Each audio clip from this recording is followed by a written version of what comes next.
कहानी के शुरुआत में हमें जो को दिखाया जाता है जो अपने घर से निकलता है। उसका घर समंदर के बिल्कुल करीब होता है। वो अपनी छोटी सी किश्ती पर बैठकर चट्टानों को पार करता हुआ गहरे समंदर में पहुंच जाता है। दरअसल वो वहां मछलियां पकड़ने के लिए आया होता है, मगर चंद ही लम्हों बाद चारों तरफ गुना कहर धुंध छा जाता है। जो को आगे कुछ भी नजर नहीं आ रहा होता। अचानक उसकी किश्ती किसी चीज से टकराती है। वो देखता है कि सामने एक बड़ी सेल बोट खड़ी है। उसी से उसकी बोट टकराई थी। उस सेल बोट का नाम इवलूज होता है। यूनानी देवमाला के मुताबिक इवलूज एक देवता है जो हवाओं पर काबू रखता है, जो सेल बोट के अंदर किसी को नहीं देखता। वो कई बार आवाज लगाता है मगर कोई जवाब नहीं आता। लिहाजा वो अपनी किश्ती को उस सेल बोट के साथ बांधकर अंदर चला जाता है। वहाँ उसे कई किताबें और सामान नजर आता है जो यकीनन किसी इंसान का होता है, मगर फिर भी बोट खाली है। वो रेडियो से दूसरे लोगों से राब्ता करने की कोशिश करता है मगर कामयाब नहीं होता। जो सोचता है कि आखिर ये बोट छोड़कर लोग कहाँ जा सकते हैं। कोई इतनी महंगी किश्ती को यूं बेच समंदर में छोड़कर क्यों जाएगा।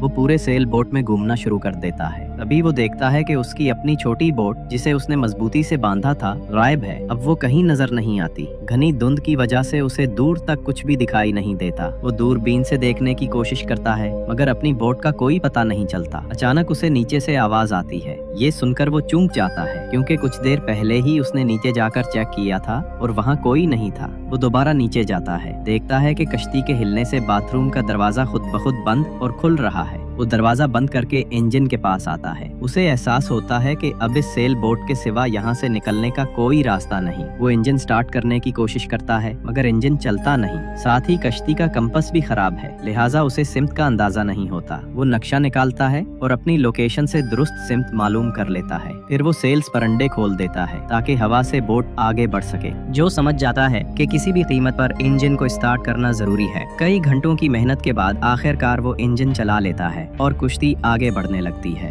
वो दूरबीन से चारों तरफ देखता है मगर न अपनी बोट नजर आती है न कोई दूसरा जहाज। वो एक बार फिर रेडियो पर राब्ता करने की कोशिश करता है लेकिन कोई जवाब नहीं मिलता। कुछ देर बाद जब उसे पेशाब की हाजत होती है तो वो डेक पर आता है। जैसे ही वो झुककर पेशाब कर रहा होता है, हवा का एक तेज झोंका उसकी सेल से टकराता है और वो तवाजुन खो बैठता है। वो नीचे गिरने वाला होता है मगर रीलिंग पकड़कर खुद को बचा लेता है। अगर वो गिर जाता तो यकीनी तौर पर समुंदर में डूब जाता। इसीलिए वो फैसला करता है कि आइंदा नीचे जाकर ही वॉशरूम इस्तेमाल करेगा। जब वो टॉयलेट में जाता है तो दरवाजा अचानक खुद ब खुद लॉक हो जाता है। वो उसे खोलने की बहुत कोशिश करता है मगर कामयाबी नहीं मिलती। बहुत देर बाद किसी तरह लॉक खोल लेता है मगर दरवाजा फिर भी नहीं खुलता। अब वो सेल बोट के टॉयलेट में फंस चुका है और बाहर निकलने का कोई रास्ता नहीं। तभी उसे बाहर से आवाज आती है। दरअसल ये रेडियो की आवाज होती है। रेडियो का राब्ता बहाल हो गया था मगर वो जवाब नहीं दे सकता क्योंकि वो कैद है। अचानक उसे इंजन की गिड़गिड़ाहट सुनाई देती है। वो खिड़की से बाहर झांकता है तो देखता है कि एक बहुत बड़ा कार्गो शिप बिल्कुल सामने आ रहा है। वो अपनी कमीज निकालकर लहराने की कोशिश करता है ताकि कोई उसे देख ले मगर डेक पर कोई मौजूद नहीं होता। सेल बोट मुसलसल कार्गो शिप की तरफ बढ़ रही होती है। जो परेशानी में घबरा जाता है। उसे एक रस्सी नजर आती है। वो फौरन रस्सी को इंजन के पंखे के करीब फेंकता है ताकि वो उसमें अटक कर इंजन बंद हो जाए। वाकई ऐसा ही होता है लेकिन रस्सी का दूसरा सरा उसके गले में उलझ जाता है। इंजन की हरकत से रस्सी तंग होती जाती है और उसका दम घुटने लगता है।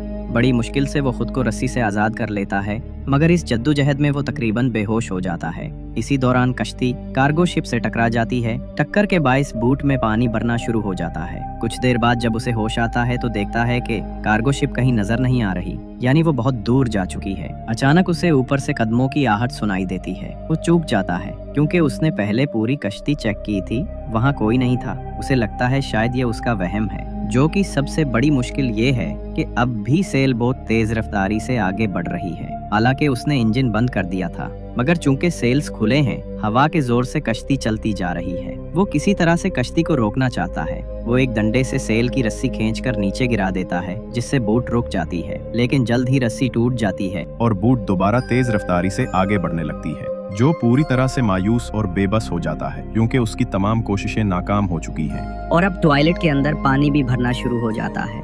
जब वो पानी को चख कर देखता है तो उसे पता चल जाता है कि ये समंदर का पानी नहीं है क्योंकि पानी मीठा होता है। जो चीख चीख कर कहता है, मुझे मालूम है कि बाहर कोई है, मुझे तुम्हारी दिया मदद की कोई जरूरत नहीं, मैं खुद यहाँ से निकल सकता हूँ। जो को पूरा यकीन हो चुका है कि बाहर जो भी इंसान है वो उसे चोर समझ रहा है, इसीलिए उसने जो को यहाँ कैद किया है। अब टॉयलेट के अंदर जो पानी होता है वो अपने आप ही नीचे चला जाता है। कई घंटे गुजर जाते हैं, जो को प्यास लगती है और एक बार फिर से पानी ऊपर आता है, मगर इस बार जब वो पानी को चखता है तो मीठा नहीं बल्कि खारा पानी होता है। यानी कार्गो शिप से टकराने के बाद जो सेल बहुत नुकसान पाई थी, वहाँ से समंदर का पानी अंदर आने लगता है। आहिस्ता आहिस्ता पानी का सतह बढ़ने लगता है। अचानक वो खिड़की से बाहर देखता है तो सामने एक बहुत बड़ा तूफान होता है। सेल बोट लहरों के साथ हिल रही होती है। वो एक डंडे के सिरे पर ब्लेड लगाकर सेल बोट की रस्सी काटने की कोशिश करता है, मगर कोई फायदा नहीं होता। रस्सी नहीं कटती बल्कि उसका हाथ जख्मी हो जाता है। अब उसकी सेल बोट उस तूफान में फंस जाती है। पूरी रात इसी तरह गुजर जाती है। अगली सुबह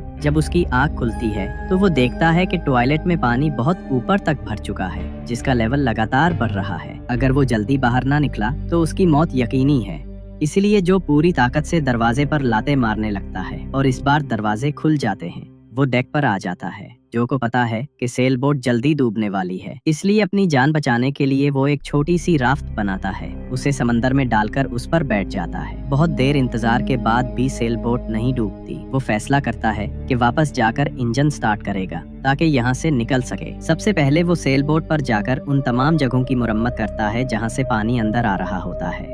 फिर एक मोटर के जरिए अंदर भरा पानी बाहर निकालता है। साथ ही वो सेल्स को भी दुरुस्त करता है। उसके बाद वो रेडियो से दूसरों से राब्ता करने की कोशिश करता है, मगर कोई जवाब नहीं मिलता। उसे एहसास होता है कि अब उसे किसी भी तरह इसी सेल बोट के जरिए किनारे तक पहुंचना होगा, वरना वो भूख और प्यास से मर जाएगा। उसी वक्त वो देखता है कि सामने कुछ फासले पर एक कार्गो शिप मौजूद है। वो फौरन अपनी राफत को उस समत मोड़ देता है। जो खुश होता है कि अगर वो वहां तक पहुंच गया तो उसकी जान बच जाएगी। लेकिन अचानक सेल बोट खुद ब खुद स्टार्ट हो जाती है और जो की तरफ बढ़ने लगती है। जो देखता है कि सेल बोट सीधी उसकी तरफ आ रही है, इसलिए वो अपनी जान बचाने के लिए राफ्ट से नीचे कूद जाता है। सेल बोट राफ्ट को टकराकर 2 हिस्सों में बांट देती है। अब जो खौफ से भर जाता है, वो दोबारा सेल बोट पर नहीं जाना चाहता क्योंकि उसे समझ आ चुका है कि ये कोई आम बोट नहीं बल्कि एक रहस्य बोट है जिसके बारे में वो कुछ नहीं जानता। सेल बोट के सेल्स पूरी तरह ऊपर नहीं और इंजन भी बंद है, फिर भी वो खुद उसके करीब आ जाती है। अब वो बोट जो के आसपास रुक जाती है, जैसे कि चाहती हो कि जो वापस उस पर आ जाए, लेकिन जो ऊपर नहीं जाना चाहता। वो समंदर में ही रहता है, मगर जल्द ही उसे महसूस होता है कि उसके करीब कोई बहुत बड़ी मछली है। उसे लगता है कि ये शार्क है, मगर खुशकिस्मती से वो शार्क नहीं बल्कि डॉल्फिन निकलती है जो इंसानों को नुकसान नहीं पहुंचाती। पानी की शदीद ठंडक से जो के दांत बजने लगते हैं।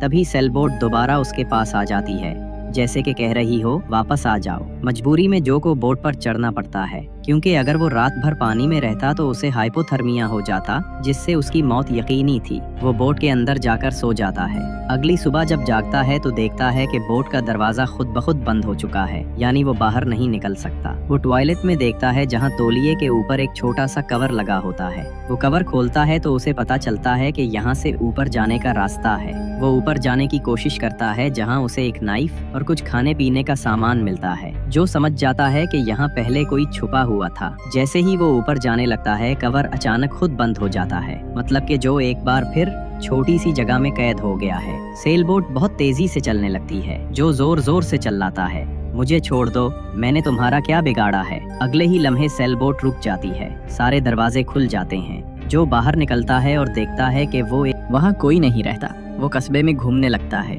हर तरफ खाली इमारतें हैं। तभी उसे इंजन की आवाज सुनाई देती है। वो देखता है कि सेल बोट खुद ब खुद स्टार्ट होकर वहाँ से जा रही है। वो समझ जाता है कि ये एक ऐसी बोट है जिसमें कोई ज़हीन या मावराई सुपरनैचुरल ताकत मौजूद है। चंद लम्हों में वो सेल बोट उसकी नजरों से ओझल हो जाती है। अब वो किनारे पर आता है तो देखता है कि उसकी अपनी वो कश्ती जिस पर वो फिशिंग के लिए आया था और जिसे उसने सेल बोट के साथ बांधा था, वापस किनारे पर खड़ी है। अब कस्बे में लोग भी नजर आने लगते हैं। दरअसल ये वही जगह है जहाँ से उसने अपना सफर शुरू किया था। तभी चट्टानों के बीच से हम समंदर में वही सेल बोट देखते हैं जिसके अंदर जो फंस गया था। यानी वो दोबारा अपने सफर की शुरुआत करेगा और फिर से उसी सेल बोट में कैद हो जाएगा। वो एक ऐसे दायरे लूप में फंस चुका है जहाँ से निकलना तकरीबन नामुमकिन है, या शायद वो सेल बोट ऐसी है जो अपने अंदर इंसानों को कैद करके हलाक कर देती है। मगर चूंकि जोवो ने उसकी मरम्मत की थी और इंजन दुरुस्त किया था, इसीलिए बोट ने उसे नहीं मारा बल्कि वापस किनारे पर छोड़ दिया। आपको क्या लगता है? अपनी राय जरूर लिखिए।